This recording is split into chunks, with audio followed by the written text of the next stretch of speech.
Blood 3 में जी एक statement आया था 28/11 का कि उसको अरेस्ट करके पेश किया था जी और ऑर्डर शीट ये नहीं कहती कि उसको अरेस्ट किया हाँ गया। जी साहब एक छोटी सी बात है, मुझे नहीं मालूम, मैंने जो पढ़ा है, अरेस्ट करने के लिए आपके ऊपर हाथ रखा, arrest, you are under arrest, फिर उसको थाने जाके नामचा में डालेगा कि गिरफ्तार कर कस्टडी में लिया गया, फिर एक पुलिस वाले का रोल नामचा डालेगी कौन पुलिस वाला उसको कोर्ट के सामने ले जा रहा है, हाँ और फिर वो जब ऑफिसर डिस्चार्ज होके जो आएगा तो वो बताएगा कि जिसको गिरफ्तार करके हम ले गए उसको छोड़ दिया गया या जेल भेज दिया गया, और फिर वापसी में वो करेगा। इसमें क्या किया था इन्हें थानेदार साहब ने, जब वो 28/11 वाली 25/11 23/11 में कोई पेश नहीं हुआ गया तो इनने एक झूठा बनाया 3 तारीख को हम ले गए थे, बयान उसके ले लिए उसके लिए, ये सब बना सकता है, रोड नामचा नहीं बना सकता। कंप्लायंस हो गई थी आपकी? वही सर कंप्लायंस। क्या कहा आपके कमिश्नर साहब ने? उनका तो आया कि वो गया था उस दिन, विटनेस गया था, सीसीटीवी फुटेज में उसका फोटो है, हाँ फिर वेरीफाई किया, हाँ। और जो अधिकारी कर्मचारी ने जो कांस्टेबल ने उसको प्रोड्यूस नहीं किया है उसके खिलाफ डिपार्टमेंट इंक्वायरी कर रहा है। कहाँ है आपका? प्रोड्यूस नहीं किया, नहीं अरेस्ट कब किया आपने उसको?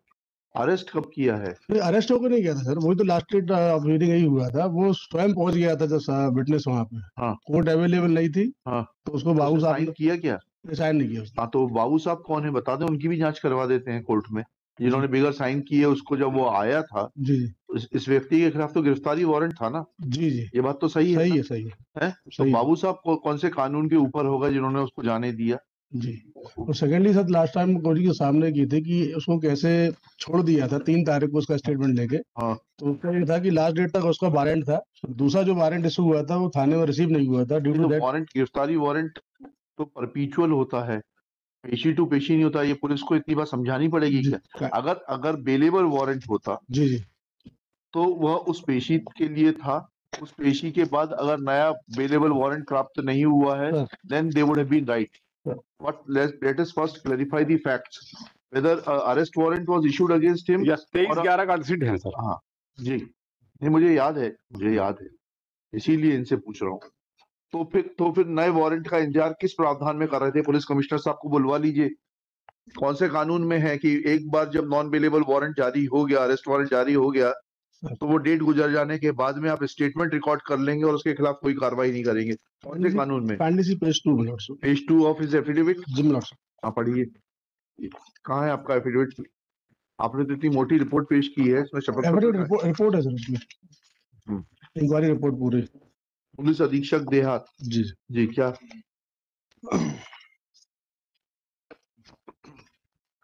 कहाँ लिखा है?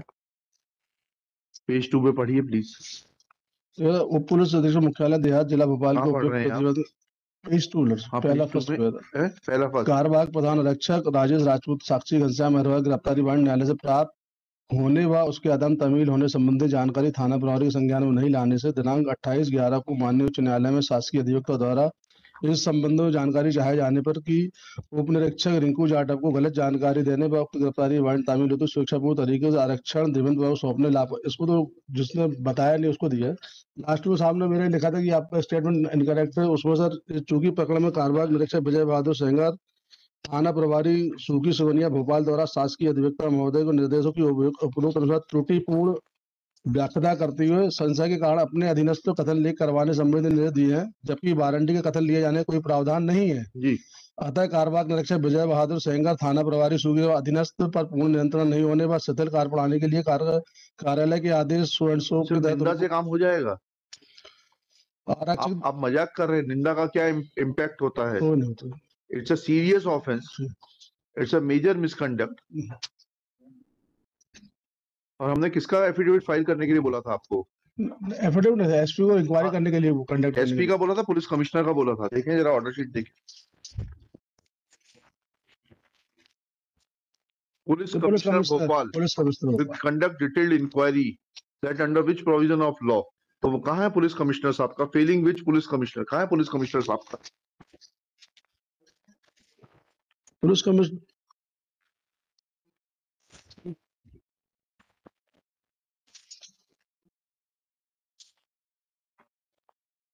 कब तक आप कोर्ट की आंखों में धूल झोंकते रहेंगे? और is your police commissioner above law? No, Then where is the report of the police commissioner.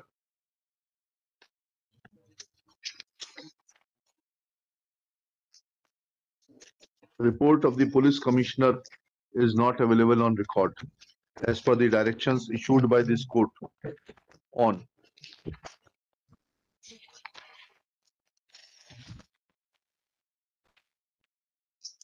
5/12/2022.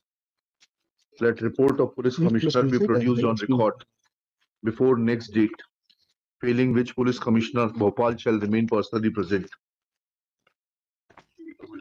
और पूछ लीजिएगा ये सर सर निंदा की शास्ति का पर्याप्त है क्या? नहीं है, वो तो कोई पेनल्टी मिली है निंदा। Actually, a detailed inquiry for major misconduct should have been conducted against him because he is hand in glove with the, इसमें लिखिएगा, अभी मत लिखिए, याद दिलाइएगा अगली पेशी पर. This man appears to be hand in glove with the accused. वो तो गया तो था सर, उसमें बड़ी मेहरबानी करी जाकर. नहीं उसने मेहरबानी सर, सीसीटीवी इनका ये कहना था गया ही नहीं, सीसीटीवी फुटेज में सर इनकी बात पर मैं 100% किसी की बात पे भरोसा नहीं करता. इशू इस वक्त दूसरा है सर वो गया था, बस में लिखिएगा in the meanwhile principal district जज भोपाल विल आल्सो